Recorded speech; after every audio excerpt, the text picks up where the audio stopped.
change my, let's see.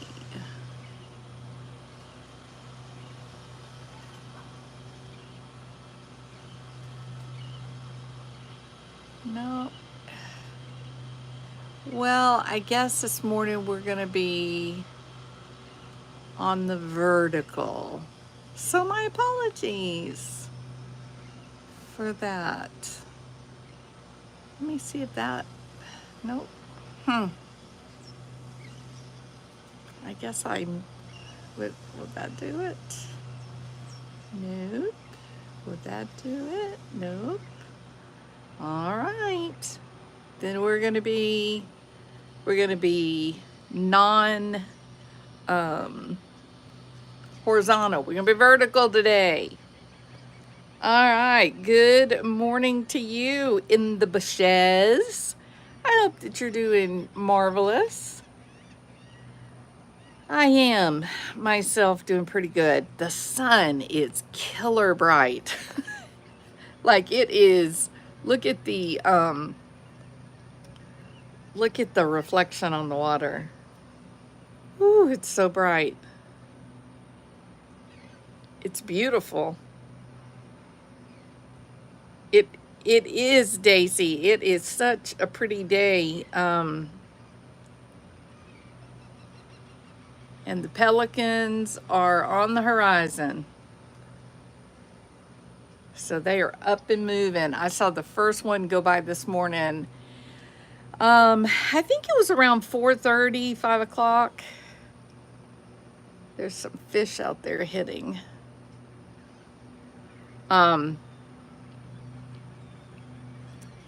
Yeah, I fell asleep early last night, so I was up very early, and the night sky was remarkable. It was as pretty as anything that you could imagine. The stars were absolutely stunning. And so I was sitting out here, me and Felix. Fevers, say hello to the people. That's Felix, like Felix the cat. Anyway, Felix and I were out here, and I was like, I should go live. I should record the sky and the stars because they were so clear and so brilliant. It was so beautiful. I saw two streaking meteors, even though we're not in a meteor shower phase right now. And I was sitting here and I was looking at how it was like a December night, you know what I mean? And I was like, I should definitely take a recording. Orion was perfect. Venus and Mars were lined up perfectly. I mean, it was a beautiful, beautiful, beautiful sky. And I said I should record it. I should go live and record it. And then you know what I said? Then I said, no, I'm enjoying the piece. And so I made a command decision, but I'll look again in the morning and see if it's as pretty. And if it is, I promise you that I will go live the next time we get another one of those really gorgeous sun bright stars. I hear a ton of seagulls, but I don't see them. Where are they at? Oh, they're on that house. Look.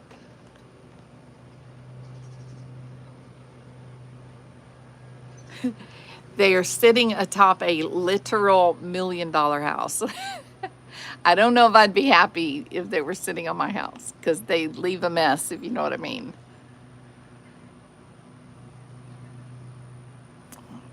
There it is. I knew there was a fish out there, but he already hit. Let's see. Let's see if he'll hit again.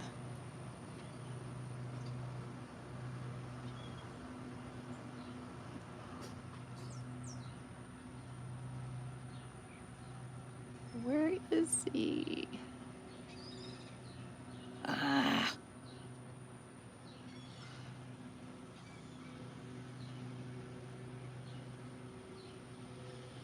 Oh well, I don't know. He must have got him a big old bug, and he's done with breakfast now. Okay, so I have gone down the Prince Harry rabbit hole, and I don't know. What do you guys think about Prince Harry and Meghan Markle? Do y'all have a lot of anger and animosity towards him? It seems like to me people are so passionate about hating them. You know what I mean? Yeah, I don't care much about it either. And I'm always surprised to see people talking about them and they have such an intense anger with them. Like they're so almost like it's personal. Now, I'll admit, if I was from Great Britain, then maybe I would feel anger. Maybe I would feel put out with, you know, Harry did his little tell all book, and Meghan Markle tried to mold herself after Princess Diana. I think, I could be wrong about that, but it seemed like to me she thought, well, Princess Diana became the sweetheart of England, so if I do exactly everything that Diana did, then I'll become the sweetheart. And instead, it just created intense backlash, and everybody hated her because they thought she was dissing the royals. And Diana's situation was dramatically different because her husband was a cheating jerk, and his cheating was made very public. And, people felt protective of her. And that was not the case with Harry and Meghan. Harry was the darling of the royals, right? Like everyone loved him, the press loved him. And when he got engaged and married to Meghan Markle, they then by proxy loved her. And then she started coming out with these crazy, strange stories. And it's like there's some people that are just focused on fame or notoriety at all cost. Did you know that people's quest for fame and notoriety, that it causes them to make very stupid decisions? You know that? Causes them to make really stupid decisions, all in a quest for, some extra clicks and views. You know what I mean? I think it must be very hard for people that are narcissists to have a YouTube platform, and they're getting their self-worth out of whether people like them or not. They're getting their self-worth out of, who's on their side, who's on their team, how many views they're getting. And I think they begin to get desperate. I think they start to feel a bit desperate when they're no longer getting the clicks and views that they feel like they deserve.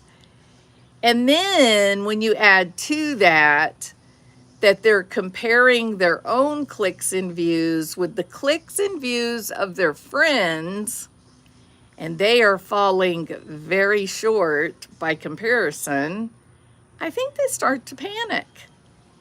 You know what I mean?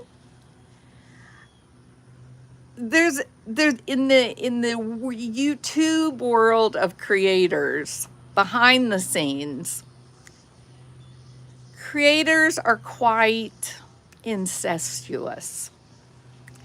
And what I mean by incestuous is this: those creators that are very motivated to grow their channels and to achieve YouTube fame, they begin to make friends. They reach out. They want to collab with all of these other creators, right? And in fact, YouTube tells creators to do that. They say one effective way of growing your channel is to do collaborations with other creators. And so people want to grow their channel. Everybody wants to be the next PewDiePie, and they start these collaborations where they begin to share um, subscribers, I guess, viewers. Well, I think that is a really great idea if you're an authentic person, right? I think it's a great idea if you're authentic, you really are just having fun, you just want to have a good time, and you're not a psychopathic deviant. I think for those creators who are psychopathic deviants and they try to give the illusion that they're nice and kind and sweet and normal, I think what happens is they begin to collab with other creators and they do what is called poaching, right? They steal away subscribers. Now, I guess that all works. What is that?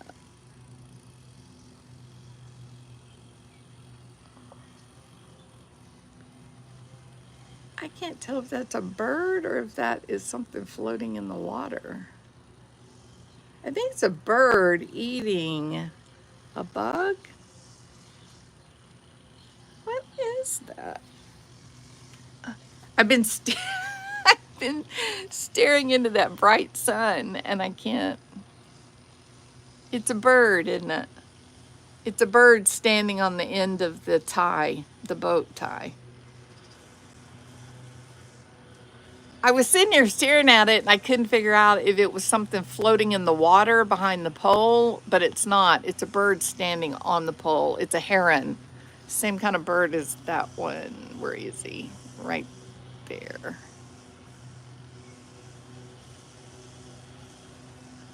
Lots of frogs out there today, too. All right. So if you are just a normal, authentic person having a good time, you know who you are, your identity's pretty firm, right? You're a healthy person, so to speak. Then I think the idea of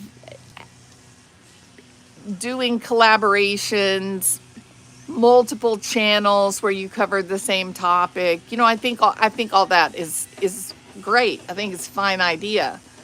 The problem is that it becomes quite incestuous in that what drew you together, sharing a community, coming together, sharing the same subscribers and interest, at some point then it becomes adversarial. At some point, the little narcissist in the group, the little narcissist who has no idea who they are, their personality, their identity just morphs, ebbs and flows depending on who they're in the room with. At some point, they begin to go, wait a minute, this isn't fun. I'm supposed to be the big, important creator, and yet my friends covering exactly the same topics, well, they're making double the views that I'm making. More people are interested in my friends' coverage than my coverage, and we're all talking about the same exact thing. So what does that mean? If one creator does a video on the same exact topic I've done, and my friend gets 15,000 views on her video, and I get 6,000 views on my video, same exact information, same exact topic. What does that mean? Could one conclude that there's 10,000 people that don't like me, but they love my friend? I mean, that's a thought. You know what I mean? And so then you have to ask yourself, okay, so if this person with, No idea who they are. They just ebb and morph and flow depending on who's in the room with them. They decide, well, I don't want to share this anymore. I don't want to be in competition. I don't want to present the same exact information that my friends are presenting, and they're getting 15,000 views, and I'm only getting 6,000 views because that makes me look bad. So I got to come up with a new topic. I've got to find someone new to bully and make fun of. And then the cowardice comes out, right? Then the fear that actually lives in the pit of your stomach, it begins to exert itself. Well, I want to find a new victim. I want to find someone new that I can harass and bully and make them miserable. But I got to be careful. I don't want to alienate the 6,000 people that do watch my videos. I don't want to accidentally step on their toes and make them mad at me. So I better find me some low-hanging fruit. I better find an easy target for my bullying so I don't lose my 6,000.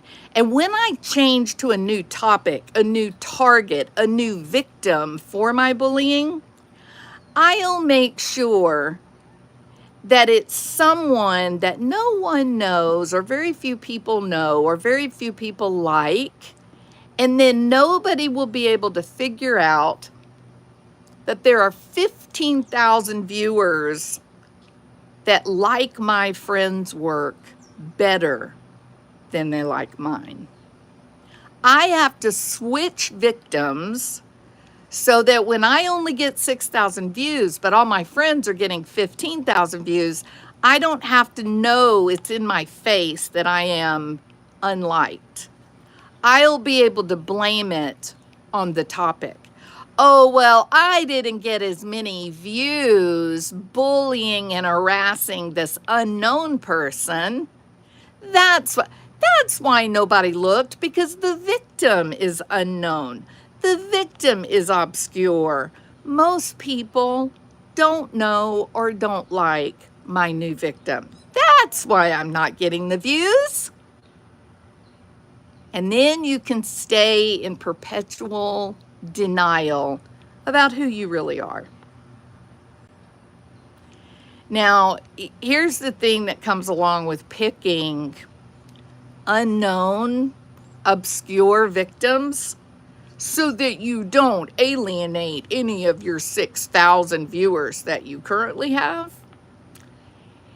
You might want to make sure they don't have any money. You know what I mean? Because when people have money and they start getting harassed, when the legal limits of libel and slander kick in, people that have plenty of money, they usually have attorneys on retainer. Like attorneys that you pick up the phone and you say, "Hey, Michael, how are you today?" "Yeah, I'm doing great. I have a problem. I have a problem with this tiny, obscure nobody in the world who's decided to bully me. Do you think you could take care of that for me, please?" And they're like, "Of course." And that's it. And then the problem is solved. So, I was actually really surprised to learn that you're that person. I was surprised to learn that you're that person that actively seeks out for your victim a person that no one likes or no one knows. Like, that's who you are. That's you. You are the quintessential bully. Someone who talks big, plays a big game, but on the inside, you know with no doubt in your mind that you are nobody. That's why you bully people, right? You bully people because it builds you up, makes you feel good. You don't have any real accomplishments of your own. You've never really done anything worthwhile in your life to feel good about. So you pick on other people. You tear other people down, not just any people, not people perhaps that hurt you, not people taking a stand against something important. No, that's not your choice of who your bully is going to be, or your victim is going to be, is based on whether you're going to get any backlash. You don't want your little measly 6,000 viewers to say, hey, I like this person that you're bullying. I don't think you ought to be mean to them. I think you're presenting them in a way that is very unfair. And they may bail on you. So that's who you are. You are one big fat loser bully with such a tiny, obscure, insignificant life that the only excitement and interest that you have is hurting and tearing down other people. So be real careful about your choices you make. I'm telling you, this could be fun. This could be like, well, where I'm from, we would call it a rodeo. You want a rodeo? We can do a rodeo. Be real careful. Man, look at all the feeder fishes out there jumping out of the water, almost like they have a big old fat, high dollar attorney after them. Look at that. Isn't that something? See the little tiny feeder fish jumping out of the water saying, help me, help me. That's because the unseen, quiet monster of a fish is lurking beneath. That big, powerful, strong fish feeding under the water that you can't see, you'll never see him. But you'll know he's there when he bites you in the ass. All right, everybody. I hope that you guys have a beautiful day. I myself am going to have an absolutely gorgeous day because my day today is Disney shopping day. I'm in my, y'all know I've been doing my Disney boot camp. Look at all the birds.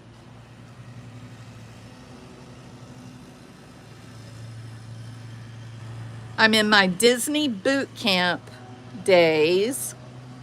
We are in preparation for our big trip. I'm so excited about my trip.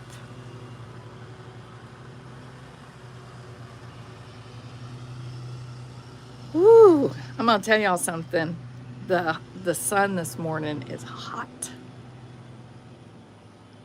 It is hot, hot, hot. Yikes.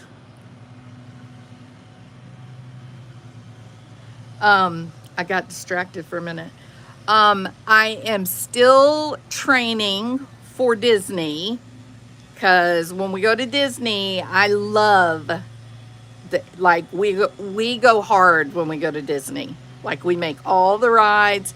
In fact, we went to my son's last night. He cooked some ribeye. He actually had some 50-day-old aged ribeye. Yeah, that's right, you big ass bully.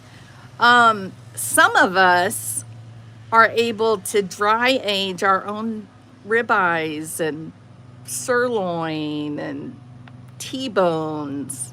Is that fun?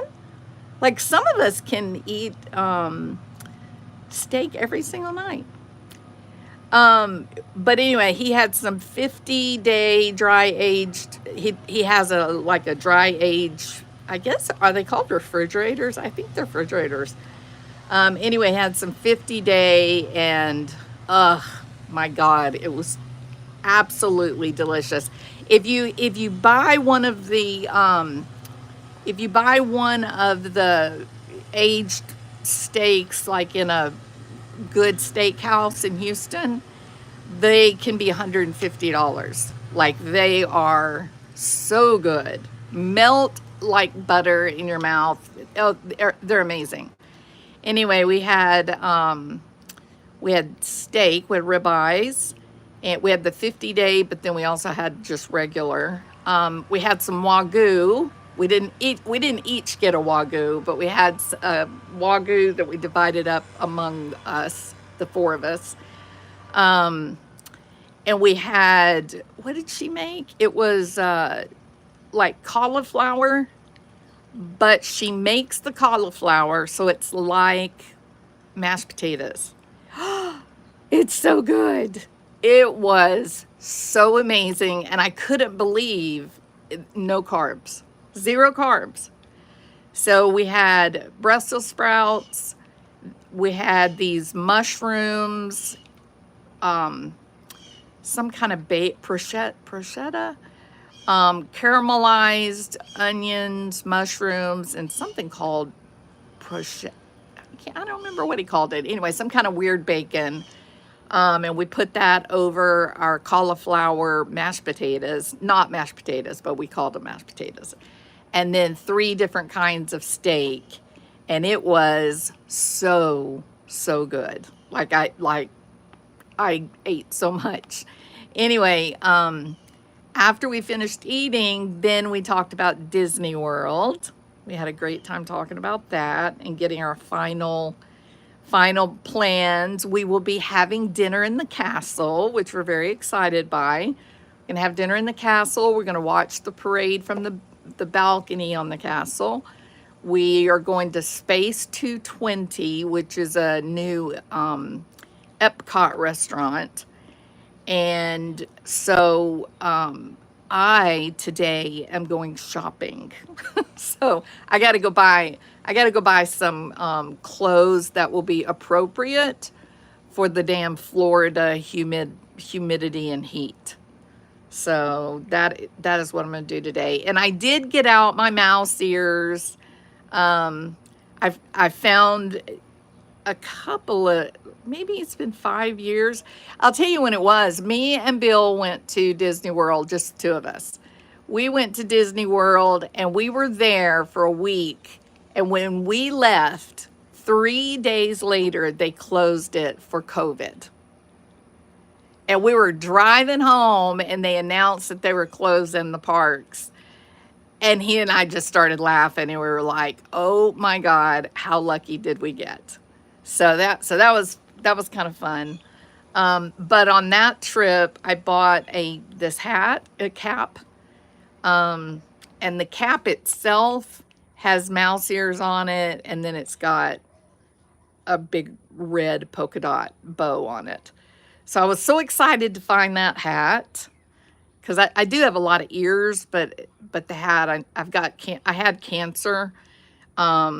So I had like 4 surgeries on my forehead and around my eye and down my nose.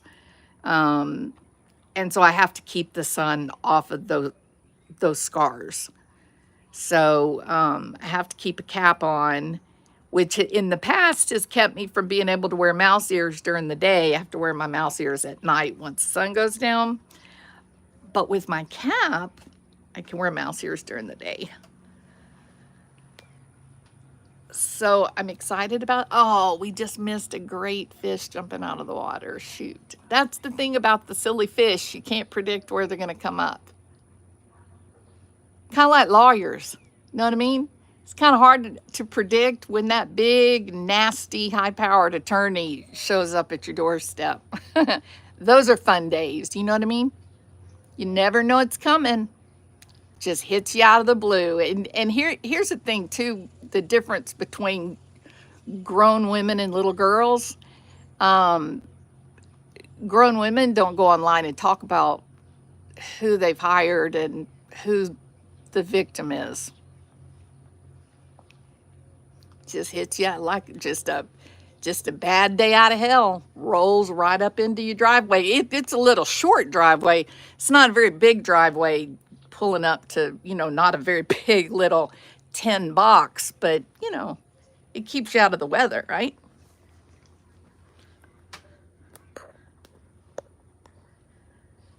There's some pelicans coming across. No, those are ducks. You hear them? Quack, quack, quack, quack.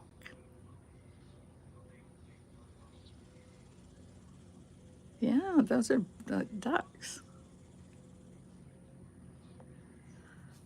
All right. So shopping it is. I'm gonna go shopping today. I'm trying to get this dog. Um, he's a rescue, and I did finally get in touch with the city hall, and they're supposed to have somebody from the animal shelter get back with me today. So that's the other thing I may end up doing. Y'all may end up seeing me driving to Dallas if the dog thing works out. There's a dog that got posted that's in need of a home, and it broke my heart. And so I talked to my husband. And I said, we got to go get that dog. So we're waiting to find out. So hopefully, maybe I don't have any reason to believe that it'll be today that I hear from them, but maybe it will. I'll keep my fingers crossed. And if they do call me and I'm able to go get him, I'll definitely go live and tell you I'm on my way to Dallas. So that would be a good day. But we'll see how that turns out. I hope it does. I just hope the dog goes to some home, a good home somewhere. And if it's not me, I hope it's someone else. I'm not in the market for a dog, but when I saw the dog, I said, I'm definitely willing and happy to share my acre of land with the dog. So we're waiting to hear about that. It was a dog that the family abandoned at a shelter. They said they abandoned it because they couldn't keep it in the yard. And I thought, well, that is a terrible excuse to give up a family member. You know what I mean? But anyway, the dog was really frightened and didn't want to go in. And he had been in a good family, and it just broke my heart. So I am in the process of trying to go and get that little or big guy, because I got a lot of room here. I got my big backyard, but I've got an even bigger front yard, so we got plenty of room for another dog. All right. Man, there is look at that, not a cloud in the sky. And that sun is shining hard, which I guess is good, right? Part of being in training for Disney. So we'll make it to the plan. Okay, here's the plan. The plan is we'll make it to rope drop when they open the gates, and then we'll stay until around 11. And then when it starts getting really hot, then I'll go back to the hotel. The hotel I'm staying in has a resort pool, like a really cool swimming pool. And so I'll make some videos. I'll go live, go swimming, maybe take a nap, because then at night we're going to have 3 nights where we'll be at the park until 2 in the morning, or 1 in the morning. But so where I'm staying, it's a long story.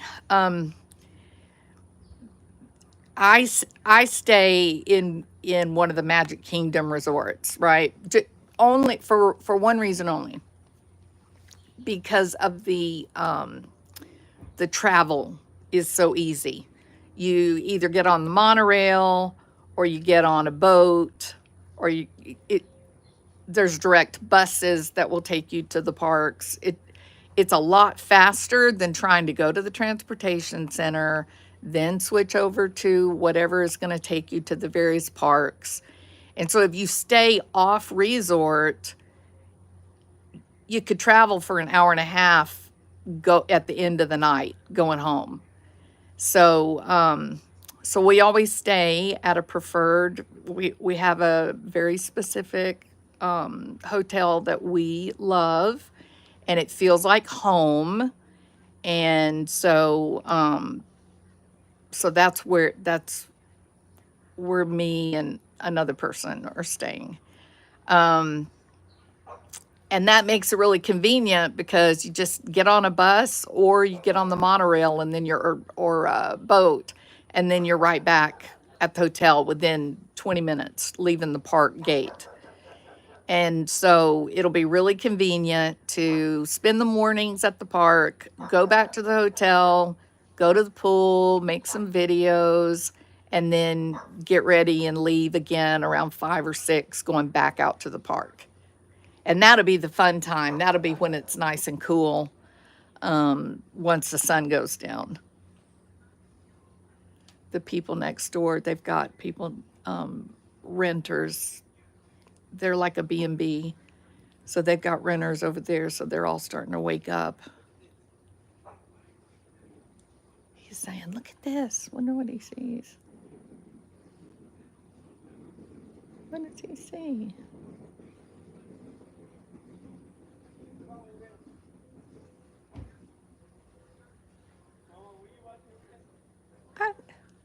I don't know what they're looking at.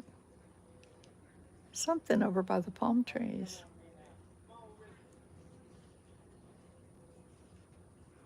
Oh, maybe it's a bird. Maybe it's a big blue heron.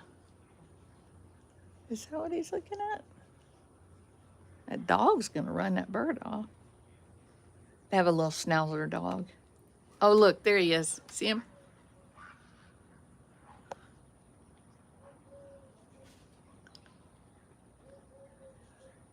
They scared him off. You cannot believe how big those birds are. The big male is almost as tall as I am. I'm talking about when his neck is all stretched out. Ooh, people. I've got to get out of this sun. It's killing me. All right. You guys have a wonderful, happy day. And yeah, don't waste your time bullying other people. That's not a fun way to live life. Go to Disney World, ride some roller coasters, get on the Tower of Terror, go see the Beauty and the Beast show. Why you want to bully people? Like, that's an existential question to ask yourself. What is wrong with me that I choose to prostitute myself as a bully to victimize people that I perceive to be no threat to me? They're either unknown or they're unliked, and that means I'll be able to get away with bullying them and not have to pay a price. But be careful about that whole paying a price thing, because there are monsters lurking deep underneath that water. And they usually come with law degrees. You know what I mean? All right. Y'all have a wonderful day. Talk to you later. Bye.